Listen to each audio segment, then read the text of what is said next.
Jeffree Star. Shut the fuck up. He be hanging with Jeffree Star? He just did a podcast with him. Ew. But they look. Oh, wait. You ready for the game on Sunday? Yeah, Hey, they did a podcast together, so Stop they rolled it out with that. Hey, some people would do anything for content, fam. Will do anything for content. Literally. Yeah. And Taylor Lewan is one of those guys. Okay. Yeah, bro. Michigan great. Okay. Well, he was all right. W's and L's, the weekly recap. I can't even talk. W's and L's, the weekly recap show where we give a dub to the things that we do like and the L's to the things that we don't. You're going first, my friend. Cool. I actually got a lot of dubs this week, so I'm going to start there. Absolutely. All right. First dub I got is going out to 2025 linebacker, rising linebacker, Montrez Walker. Yeah. Committed yesterday to Big Blue. Got to hang on to him for 2 years, but, you know, him on top of Chris Ewald in the 2025, on top of the currently top 5 rated 2024 class, maybe we're seeing Michigan recruiting starting to turn a corner, man. Wasn't so much when we thought it was going to happen, you know, directly off the heels of those last 2 seasons, but maybe we're turning a corner here. What I do want to say though is if that Michigan finishes with a top 10 class, I won't even say they have to hold on to that top 5 rating, you know, all the way through 2024. It's going to be hard to do. If they finish top 10, where they have relatively been most of the time that Jim Harbaugh has been here, outside of last year, and I think it was like 2018, the year we got Aiden Hutchinson, go figure, has usually been about 10. But if we do it again and we get back to where we were at without NIL being, oh yeah, we're going to offer you $3 million over the next 3 years, we're going to give you $250,000 a month, we do it without doing that, shut up forever. Shut up forever. I don't want to hear anything else about NIL. I don't want to hear any more NIL segments. Leave it alone. If they can do it and be top 10 in recruiting, I don't even think they need to have number 1 recruiting classes in the country, number 2 recruiting. They don't need to do that. They're able to get to the dance without it. Now, if they can stay consistently top 10 recruiting and be as productive as they are on the field, don't talk to me about paying no high school 17-year-old millions of dollars to come play at Michigan. Let them go elsewhere. Because again, this is something that I stated in one of the, you know, House Divided episodes before. That adds to your culture. If you are the college if you're the program that's gonna play we're above the board, we're above the fray, let everyone else pay their players and we'll do it without, and you're successful with it, it'll become a thing.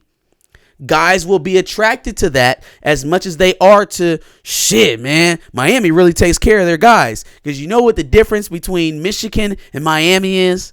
You want to know what the difference between Michigan and Texas A&M, or Miami and Washington, or Nebraska, or Tennessee, or Oregon? You want to know what the difference is? I'll tell you what the difference was last year. 13-0 versus 10-2. 8-5, 5-7, whatever the hell Miami was. Oh, I thought you were talking Texas A&M. Texas A&M, same thing, 5-win team. That's the damn difference. 2 programs telling you 2 completely different things. One of them ends up in the cauldrons of goddamn college football, sliding down the bowels, if you will. And one of them has been at the dance the last 2 years. So if they're able to get another top 10 class without saying, fuck it, we'll give you $5 million, man. Just come on. Shut up. No, shut up forever. Forever. Go root for the team that's giving 17-year-olds millions of dollars, paying them assistant coaches' salaries. Go argue with your mom.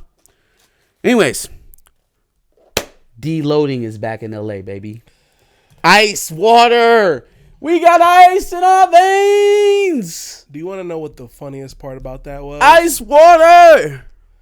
Pat Bev tweeted out, "Oh, the gang is back." Damn, got traded right after that. See, I'm not gonna lie to you, man. I probably would have traded Dennis Schroeder instead of Pat Bev. Oh yeah. To get Mo Bamba, we got Sheck West too. I got I can't wait till he catch a tip dunk and they play that song. In the Bripto Arena. Yeah, Bripto.bomb. I got That's a good pick. You guys need another like big guy like that. Yeah, because we traded Thomas Bryant for picks. Oh yeah. We replaced the second round picks that we sent out to get Rui. Mm-hmm.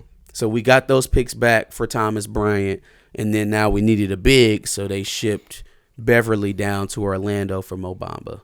Which I'm not gonna lie, man, I wasn't in love with the Beverly pickup at first, but I love the energy. I love that he actually cares about winning the basketball games. Any minute he's stepping on the NBA court, he's trying to compete.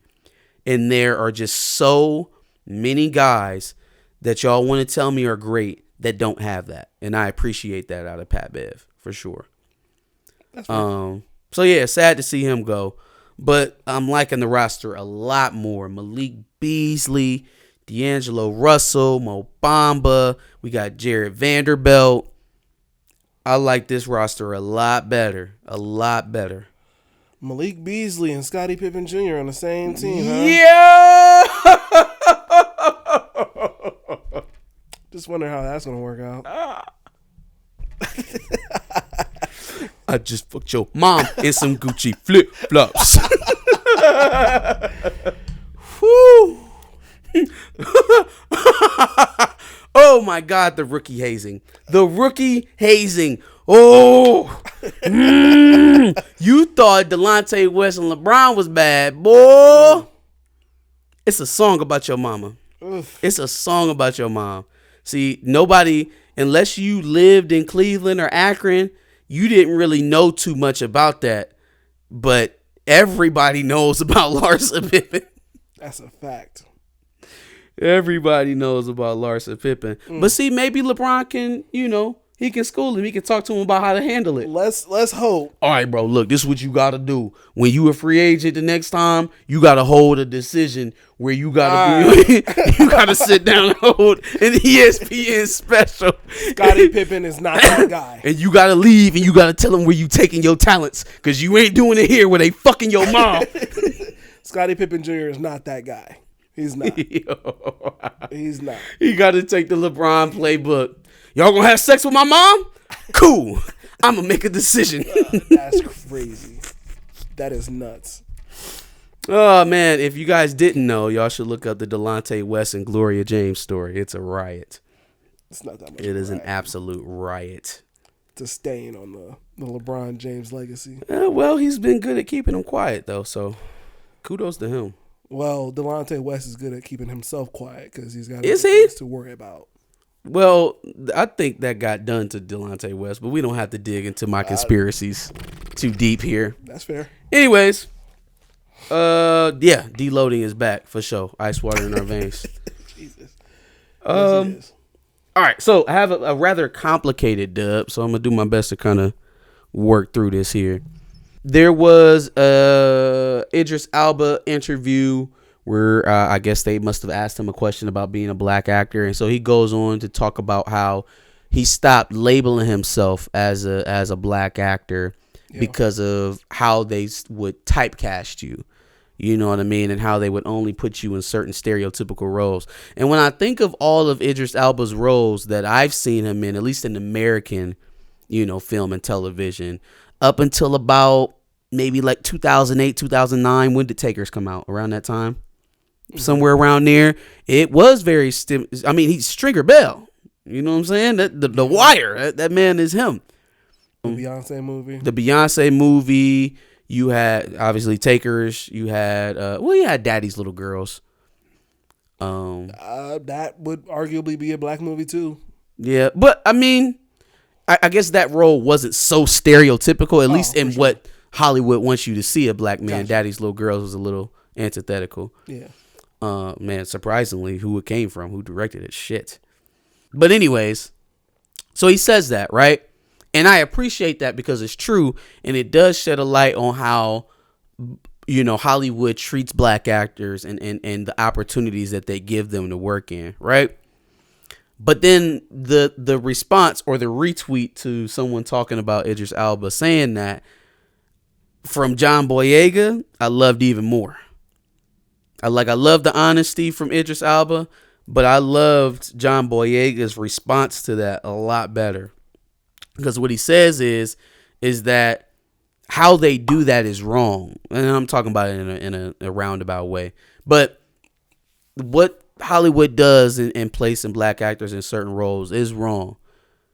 But however, basically, I'm not going to stop calling myself a black actor. We black. We need to stop trying to find ways to work around the shit that they do wrong. Stop acquiescing to the things that they make present in our lives. Like, we don't have to do that. You don't have to stop calling yourself what you are because it makes them treat you a certain type of way. Mm-hmm. They're wrong in that situation, not you. You're not the one that should have to adjust your behavior because of ignorance. Hey, I like that a lot better than I stopped calling myself a black actor because I didn't want to play Stringer Bell anymore. And then no disrespect to Idris Elba because it's real. Yeah, he has a plethora of those roles in his Rolodex that he's played. Mm-hmm. And I can understand not wanting to be that anymore and to branch out and be Luther and be Heimdall and be, especially the older you get. Yeah. You know what I'm saying? You start looking at your accomplishments and the things that you've done and how people view you as an actor. And, that's like Wood Harris's brother. I will never play another man beater in my life.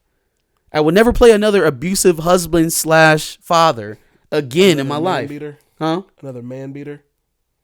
Man beater. You said another man beater. Oh, woman beater. Sorry. Yeah. I will never play another woman beater in my life. Yeah. If I was Wood Harris's brother. Yeah. Steve Harris. There you go. It's more like this. Yeah. Well, I mean, he's in BMF now. Which. But is he an abusive character? He's a cop. Oh, he played the cop who, okay, yeah. I think I seen a clip of this. When Big Meech got shot, he was just trying to take him to jail. He wasn't trying to get him no like emergency services or no shit like that. I remember that. All right. Hoche Anderson, Marvel writer. Yes. Was supposed to be writing a Luke Cage miniseries back in 2019 or 2020. Let's be accurate. It's sitting up right here. Might as well just look at it. I'm going to say 2019 because of the relevancy in the story. Do better, CBR. Jesus Christ. Mm-hmm. Like, not one time did it reference when all of this happened, other than the thing that's featured in the story. Okay. So, Hoche Anderson set up to write a Luke Cage miniseries, four issue series that was canceled, which Hoche is just, bewildered by and doesn't understand why. And the Marvel execs chalked it up to not wanting to incite the right-wing nuts. Let me tell you something right now, Hoche. He said that to guard your feelings. 1,000% he said that to guard your feelings. Because it wouldn't have been right-wing nuts that would have been tearing down Marvel for this. It would have been everyone else. Because the idea for the series is, get this. Now, stay with me now because it's very inventive. It's very new, right? What if the mother of George Floyd hired Luke Cage to protect Derek Chauvin? Huh? Now that's something to get your panties warm, right? Okay. Yeah, man. Hey, Marvel, how's that hiring writers that have no love or connection to the comics going? How does that work for you? All right. Is that going well? Yes. The grand idea was make Luke Cage protect Derek Chauvin. And not only just that, make George Floyd's mother, for which George Floyd called for in his dying moments, protect him and hire Luke Cage to do so. That doesn't even make sense. That's the idea for the mini. Nope. Next. Fam, what are you doing? What are you doing? What is this mercy for your masters while you grieve the lost ones that they took for you? Bullshit! What is that? That is absolutely nuts. You were going to write a comic book about a superhero defending Derek Chauvin? Not fighting him, not trying to track him down because he escaped from prison and he's on the run. Not bringing him to justice for killing George Floyd. But you're going to make the mother of George Floyd pay Luke Cage to defend him? No, thank you. Oh, my God. Hard pass. Oh, my God. Moving on. This shit is too silly to say out loud. It really is. That shit is trash. Woo! Okay, I got one more. I got one more in me. All right, so we talked about a few weeks ago on one of our Dubs and L segments about EDP, telling everybody about his terminal. I was wondering if kidney you were failure. talk about this, but go ahead. And I said to you that this man is going straight to the fire and brimstone if he's lying, and that I already didn't believe him. Yeah. Now this man is trying to curtail the sympathy around his fatal kidney condition so that he can raise money to go to tonight's Super Bowl. This nigga is sick. This man is sick. And so look, what makes it so telling that that's what he's doing is because what he's offering in exchange for that donation are shout outs or interviews. All the things that he was able to do on all the other platforms that he's been kicked off of. Mm-hmm. Except for, I think TikTok is the only one. TikTok has allowed him to get 1 million followers. Yep. TikTok is a cesspool. If you thought Twitter was bad, imagine if it was ran by well-meaning people. Then you would get TikTok. Or, excuse me, not well-meaning. Harmful people with dastardly agendas. But, yeah, he's been able to operate on TikTok. He's got 1 million followers. And he's giving shout-outs and so like the cameo stuff that he's not able to do anymore. That's where he made a lot of his money before. Mm-hmm. And the interviews, I would akin that to, basically being able to get a personal live stream, which he is no longer able to do anymore. So, yeah, that's your boy, kidney failure, but I'm going to the Super Bowl. He has raised $767 of $6,000 on the GoFundMe. I am very pleased that no one actually gave him the money to actually buy a ticket. 45 donors. Happy. Yeah, no, but $700 is not going to get you to the front door. It's not. The cheapest Super Bowl ticket is probably a band. He needs to use that to pay his rent anyway. Or dialysis. Maybe. That's not a thing. So I'm like, maybe you should be at home. If you was in stage 5 kidney failure, would you even be able to sit through the 2.5 hours of the damn Super Bowl? No. Never mind that logic, I guess. Oh my God. Mm-mm. Yeah, no, your boy is. He's definitely sick. Like next levels of sick. And if it wasn't for the dumbass To Catch a Predator, hunters, he probably would be in jail by now. You know what? Let's start off with my toss-ups.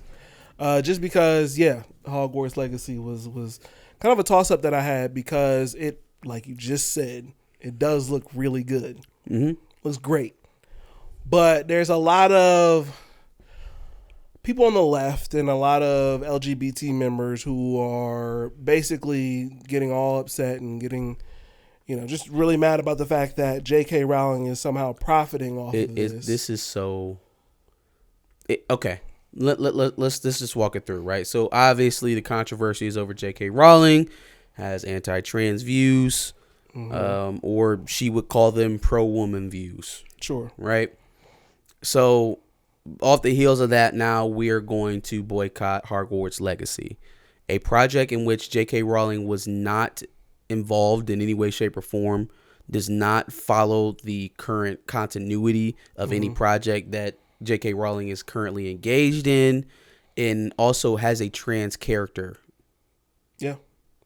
In which what has been represented in the Harry Potter franchise no other place but here in this game.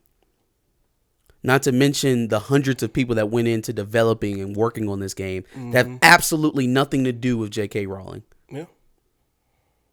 But let's just boycott it because, you know. Well, not even just boycotting it. Like, they were going on to people, or matter of fact, first of all, they've got a website set up to show you people who are reviewing and or playing the game, live stream, or just gameplays of it. And then they're going on to streams of people and basically verbally assaulting them. You're transphobic. Fam, I'm playing a video game. This video game has nothing to do with transphobic or anti-LGBTQ propaganda whatsoever. And you trying to make it that? You wanna go boycott J.K. Rowling at a speaking engagement? Well on you. You want to pick it outside the next Harry Potter film that comes into theaters? Well on you. You want to petition Warner Brothers to cut ties with J.K. Rowling after I'm pretty sure they have already done that. Is your right.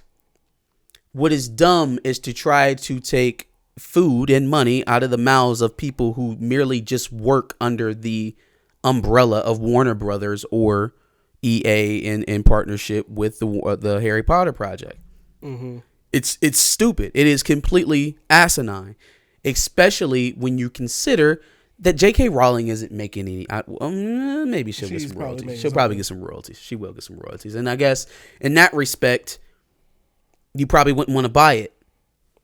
So then just don't buy it, and then advocate to other people maybe not to buy it. But where you crossing the line is you trying to attack people who did buy it. Mm-hmm. Yep. I don't have to be transphobic to play Star Wars Legacy. Hogwarts Legacy. Damn it. Too many brands in my head today. Sorry. Side note, let's tag that for a second because we get this quite often.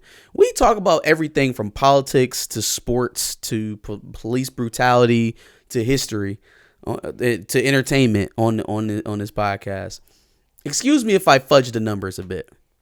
You know, if I mistake, when a park attraction came about as opposed to when the movie that it was inspired it to came about, I'm sorry.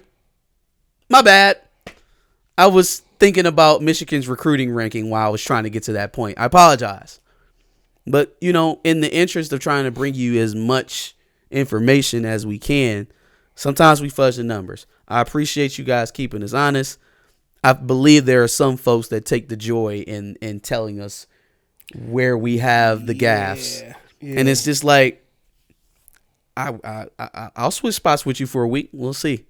See if we keep the show on the road. That's fair enough. I'm just saying. I also had another toss-up. Rapper Lil Yachty released an album a couple weeks ago, I think at this point. And it wasn't a typical album. Like, obviously, he's a rapper. He dropped a psychedelic rock album, which is completely out of left field for him because I think his last album before this was the Detroit album, where he kind of made. Will he produce that album?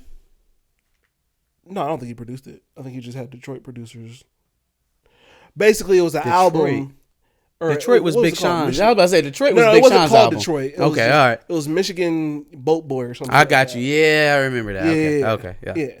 So I just think it's interesting that from an artist who, when he came out with One Night a long ass time ago, I thought he was done like right after that. I thought he was gone for. And for him to not only be still here making hits with some of the top artists in the industry like Drake and even transcending into other genres and doing it decently well from all the reviews that I'm hearing. Mm-hmm. I'm just shocked that Lil Yachty is still here and thriving and doing the damn thing. Shout out to Yachty. I saw this video of him the other day. He was talking about he spent $70K on his teeth. I was like, nigga, you can't brush 2 times a day? What the fuck going on? No, that's the new thing now. They're just buying new teeth. Yeah, so oral health is we've given up on dental health. We're just gonna buy new teeth. They're splurging on new teeth. 21 Savage. I swear to God, all of them.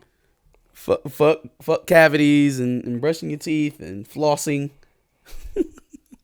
They thought they would get away with not doing that because they had the grills in their mouth. But then either that or the drugs that are decaying their teeth. Okay. You can't brush that away. So that's a fact. All right, on to my dubs. I'm giving a dub to Blueface. A dub to Blueface? I'm giving a dub to Blueface. On being a new papa? No. No. No. Because he made me laugh so hard when I saw him trying to deadlift. Did you see that clip?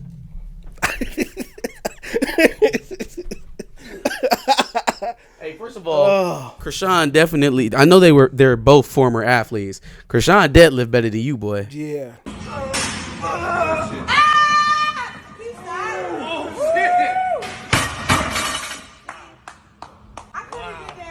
The form was perfect. That was like this nigga about to catch a hernia right now. Oh man! First of all, that shit was so funny. I don't know what this thing. Why are you fucking lifting in chains and Cubans and jeans?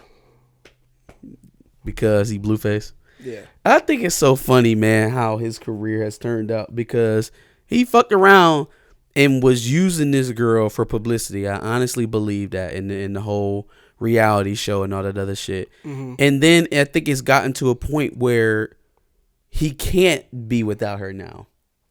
If she leaves, he kind of goes to the wayside because there's no product. Oh yeah. There's no product. Unless he goes and does some old crazy shit. But that is his product, is controversy. Yeah. And he doesn't have it buzzing around him right now without Krishan. Yeah. Fam, if you would just sit down and make some fucking music, none of this shit would matter.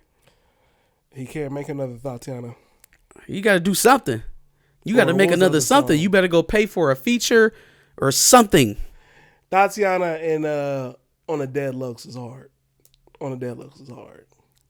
If you say so. That shit was hard. I know I haven't heard anything from Blueface in the last 2 years that made me stop, pause. Oh no, neither one of those songs are from the last 2 years. Those are both. I've heard more Krishan rock music in the last 2 years than I've heard of Blueface.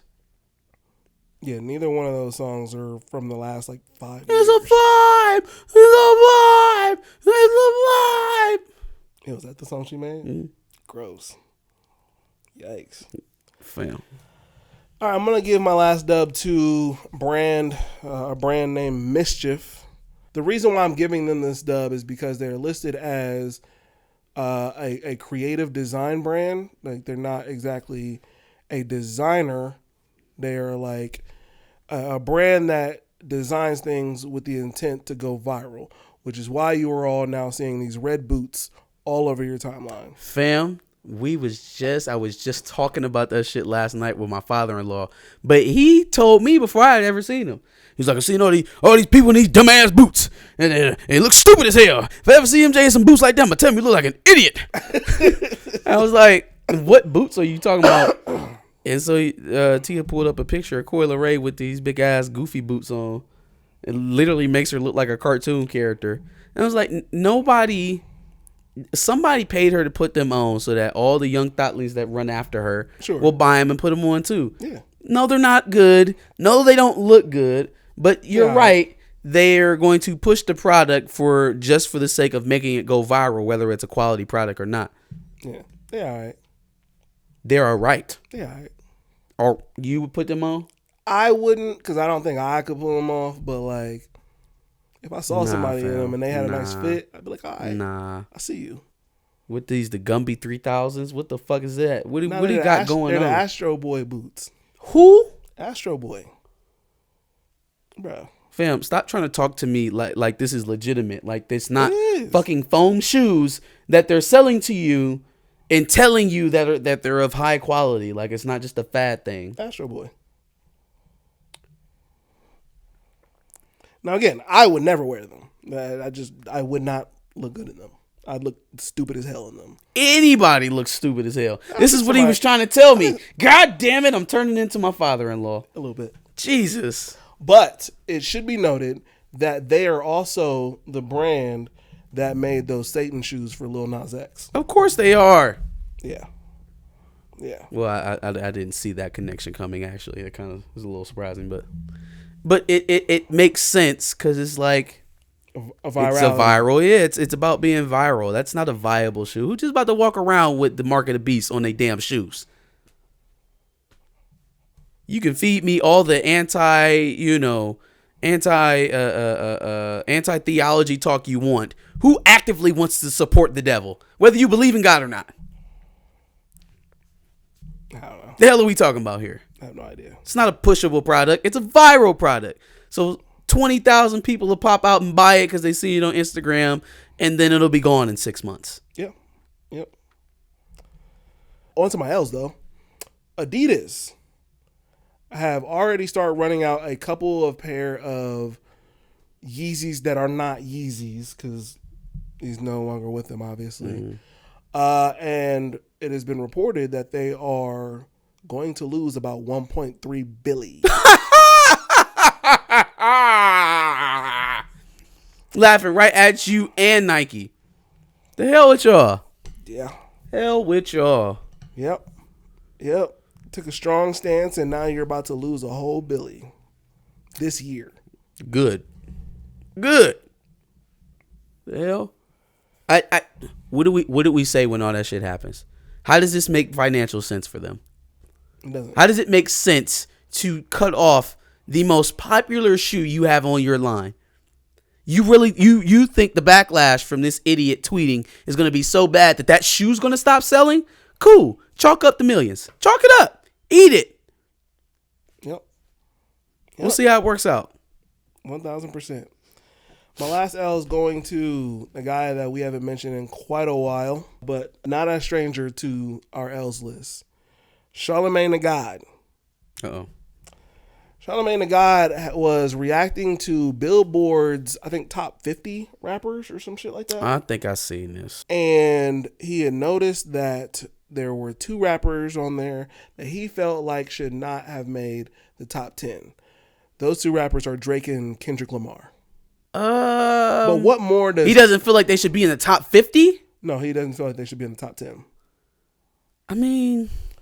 What more does... For Billboard, right? If you're talking about Billboard, we talking productivity at that point. That's all we talking about. How much did you sell? Yeah. How big were your records? And what more does either one of them really I feel like need to they do? both have to be. There aren't too many acts. There aren't too many performers, regardless of genre, that outrank Drake or Kendrick Lamar. Those are 2 of the biggest stars in the world, so I don't know what he's talking about. And that's coming from a purely objective place, because I think the gap between Kendrick and Drake is a little bit more pronounced than a lot of you Drake stans would like to let on. But I still recognize a powerhouse when I see one, and Drake is that. Oh, yeah. So, but then even at that point, like at what point what more does Kendrick Lamar need to do at least to not at least be introduced into a top 10 Kendrick list? Lamar before this album was force feeding you commercial albums, commercially successful commercial albums. Damn, To Pimp a Butterfly, Good Kid, Mad City, commercial albums. Good Kid, Mad City was commercial by accident because the shit was just so damn popular. Yeah. Yep. Like if he's not a box office pool by now, then I guess he's never going to be. If he's not a Billboard star, whatever that's worth. Anyways, I don't even know why we arguing over this shit no more. But I'm just saying, like, at what point does Kendrick Lamar not at least start entering talks of being in somebody's top 10? Of artists all time? Not even Billboard, but like... Rappers or artists all time? If we talking rappers, he's in he's in anybody's top 10 that's sane. Like... He's in anybody's top 10 he needs to do more to impress you to this point? Nah. Like, his last album there are so many people that they're probably going to try to put in that top 10 that don't have any of the accomplishments that Kendrick or Drake have. Like, I have a sneaky suspicion there's probably going to be a Baby or a Dirk somewhere in that list there for Charlemagne is just gonna be like, so Kendrick don't deserve to be on this list, but Baby does. You know, that actually reminds me, Charlemagne not too long ago echoed Lil Duval's sentiments that like Kodak is really like one of the best spitters out there or some shit like that. Look, don't get me wrong, Kodak definitely has a distinct flow and delivery. And similarly to what I think about 21 Savage, I think a lot of his bars go unnoticed sometimes. That being said, he's far from elite. He's far from elite. Very simplistic, complex concepts. Doesn't really get into entendres that much. Double meanings and things like that. He's not him. He says Kendrick Lamar and Kodak Black are on the same level. See, that'd be the type of shit that make me think you just want somebody to get mad at you. Yeah. Like you want somebody to get pissed off and start arguing with you. You walk into a room, a woman, and tell somebody to make you a sandwich. You know what I'm saying? That you just want somebody to get mad at you. Yeah. Now, also interesting is Ja Rule did not make this Billboard Top 50 list At all? At all. Hey, yo, Ja Rule is the quintessential Billboard rapper. Y'all can't see, y'all not being fair now. And y'all talking about people that I clown religiously, but you just not being fair. Not being fair now. Yeah. I don't think where would I be without my baby? I only think about you. I'm sick and tired of being lonely. So baby girl, put it on me. Yeah. Yeah, no, I think that's all I had to say about that. I'm really tired of being hungry. So give me cheese and bologna. Yeah. Yo. Oh no, Megan Fox broke up with Machine Gun Kelly. Aww. Oh. Machine Gun? Machine Gun Billy. Anyway. He'll find another white woman. Come on, man. Let's keep that for him. Yikes. Anyway, was there any other dubs, L's, thoughts, or anything like that you had from this week? That's it, man. Tell us what you thought about our dubs and L's. Give us your dubs and L's in the comment prompt below. Make sure you like, share, and subscribe, and come back next Wednesday, 10 a.m. for another Dubs and L's segment. Absolutely. Make sure you check out our previous Dubs and L's video here. And make sure that you subscribe because we like to do this every Wednesday at 10 o'clock.